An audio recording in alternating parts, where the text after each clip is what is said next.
The whispering at night. The first time I heard the whispers, I thought it was just the wind. But no wind can sound like that, soft, almost like someone was breathing right next to my ear. I was only 12, and my sister, Zara, was even younger. We lived in a small house village, where everyone knew everyone. Our father had taken a new slave, a woman called Larai, who seemed off. At first, no one noticed anything strange. Larai worked quietly, did her chores, and kept to herself. But at night, strange things started happening. Zara told me she heard footsteps outside our room when no one was supposed to be awake. I laughed it off until I heard them too. Heavy, dragging footsteps that moved slowly, like something tired was trying to find its way.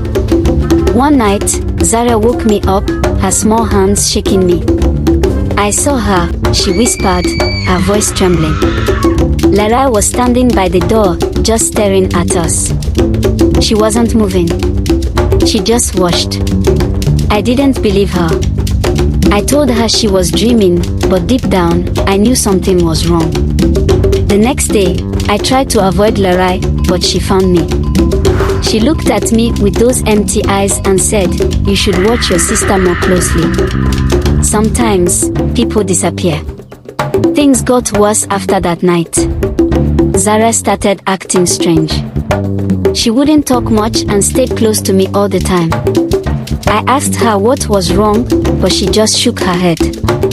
One evening, we were playing by the river when Zara suddenly stopped and stared at something behind me. I turned around, but there was nothing there. When I looked back at her, her face was pale. She said she saw Larai standing in the water, just watching us. I thought it was just Zara's imagination, but the next morning, she was gone. My parents searched everywhere, but no one could find her. I knew something terrible had happened. I could feel it in my bones. That night, I heard the whispers again, but this time they were louder. Clearer. They were coming from the corner of the room, where Zara's things were kept. I was too scared to move.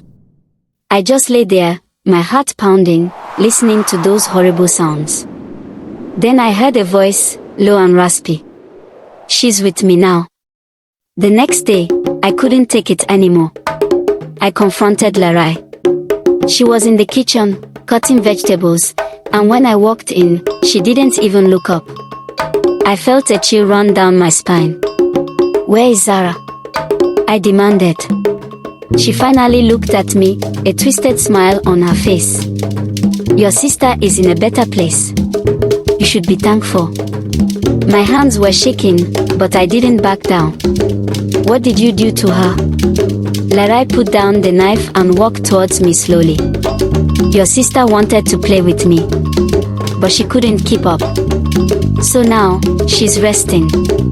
I didn't know what she meant, but I felt sick. I wanted to scream, but my voice was stuck in my throat. I ran out of the house, straight to the village elder. When I told him what happened, his face turned dark. He said Larai wasn't just a slave. She was cursed. She had been brought to the village by traders who found her wandering in the forest, where she had been left by her previous masters after strange things happened to them too. The elder gathered some men, and they went to our house. But when they got there, Larai was gone. Just like Zara. They searched everywhere, but it was as if she had vanished into thin air. They say if you listen closely at night, you can still hear the whispers. Some say it's the wind, but I know better. It's Larai, and she's still looking for someone to play. After Larai disappeared, my life changed forever.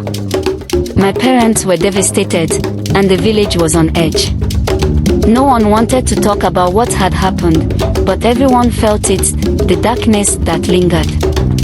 The elders tried to perform rituals to cleanse the village, but nothing seemed to work. It was as if Larai's presence had left a mark that couldn't be erased. Despite the fear, I couldn't give up on Zara. I started searching for her on my own, going into places I had never dared to go before. I asked everyone if they had seen anything strange, but no one had. Every night, I would sit by Zara's bed, hoping to hear her voice, even if it was just a whisper. One evening, I ventured to the outskirts of the village, near the thick forest. As the sun began to set, I noticed something glimmering between the trees. I moved closer and found a small bracelet. It was Zara's.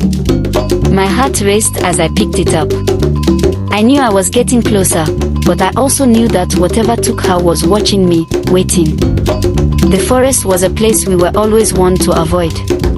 Elders said it was home to spirits and creatures that didn't belong to our world.